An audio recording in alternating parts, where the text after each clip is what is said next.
Greetings, my noble knights. It is I, Blaze Templar, and today I'm here with kind of a unique announcement video in the fact that this is not something you normally see from me.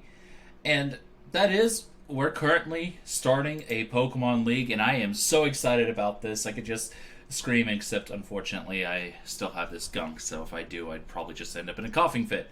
Anyway, with that being said, the league rules are quite simple. It is a snake draft format.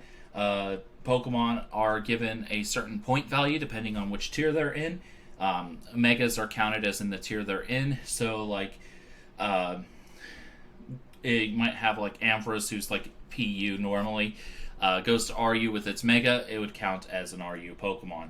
On the plus side, you don't actually have to Mega right away.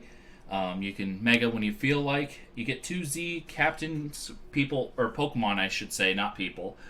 Be really weird to bring people to a Pokemon battle.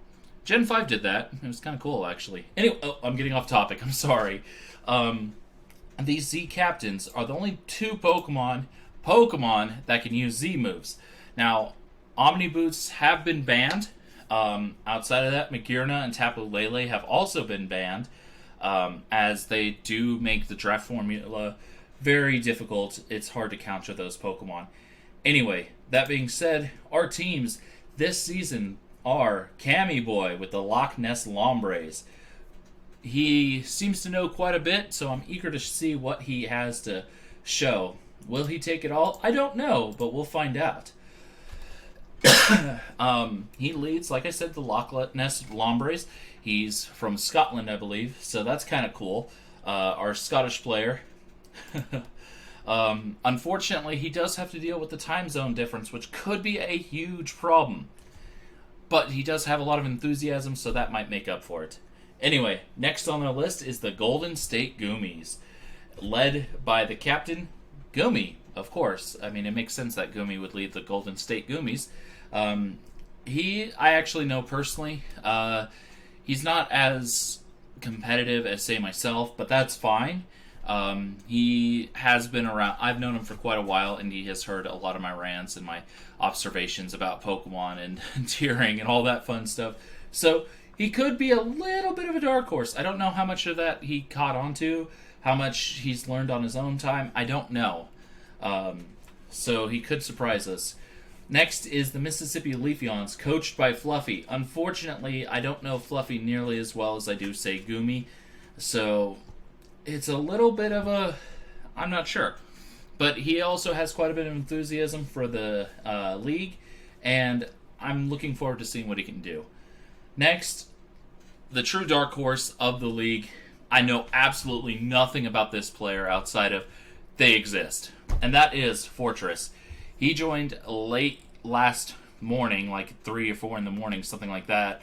I was passed out, thankfully, finally, when he finally did join. So I didn't get to talk to him at all. But he's part of the league now. I did give him the okay, you're part. That's all I know, though, at the moment. Hopefully he'll fill me on the details during the night when I'm asleep. I guess that's how we might have to communicate. That's fine. It's a little weird, but whatever. But yes, I'd say he is the true dark horse because I know nothing about him. Dice 1 leads the Delaware Dugongs, and another player I don't know terribly well, but he does have a pretty cool logo, and I'm looking forward to seeing what he can do. Now, last but not least is the Sun Devil Stunfisks, led by James. This captain, I've known for quite a while. He's actually beaten me several times. I've beaten him several times. I gave him the bane of his existence known as Heracross, and he's given me the trolling through water shenanigans that he is so good at. So, he's played in a lot of different events. He's probably played even more events than I have at this point, just because he gets out in public and does things with people and, like, cons and stuff. I don't get to go to conventions. I live in the middle of nowhere. We don't have conventions. We have cows. So he's probably been in a lot more events, a lot more tournaments, that sort of thing, than I have at this point. But I do know his playstyle decently well, and he's very good at what he does. So right now, I personally lean towards James being the one to look out for. Does that mean other teams can't win? No, of course not. Like I said, I don't know Fortress. I don't really know Cammy Boy too well. Outside, I know he has some enthusiasm, and he seems to know the format really well. And Fluffy, I don't know as well as I'd like to say I do. So, those players could be a lot of surprises. And then Diceticle, I don't know his playstyle at all. So, there's a lot of questions and secrets, and you never know what comes up in the draft. So, that being said, those are the teams thus far. And just a little bit ago, we got a request for another player to join. We might bump it up to 8, but I'd have to redo the draft a little bit and leave one of the positions locked just because they've already drafted their first Pokemon. So, yeah. Anyway, that's that. I'm looking forward to this. This should start next week, the actual battles themselves. I will, of course, need the verification from them. They'll probably just send me like a Showdown link replay, which is plenty. And hopefully I'll be able to do recaps of each week and my analysis. We might have some other people join in. But my real job right now, and I kind of hope to keep it this way, unless we do need another player joined in at some point, is to be as neutral as possible, just to make sure that this stays as fair as possible. I've been in a fair number of leagues, and I've seen where, in some cases, the commissioner, if you will, can get involved, and it can get ugly. I've also seen situations where the commissioner does get involved, and it's a blast. So, it's a heads or tails, but this way I can be as fair as possible, and that's why I kind of want to stay out of the league. As much as I'd love to be playing in it, this is for you guys, not me. So, those are the teams thus far. I am really excited to see what you guys come up with.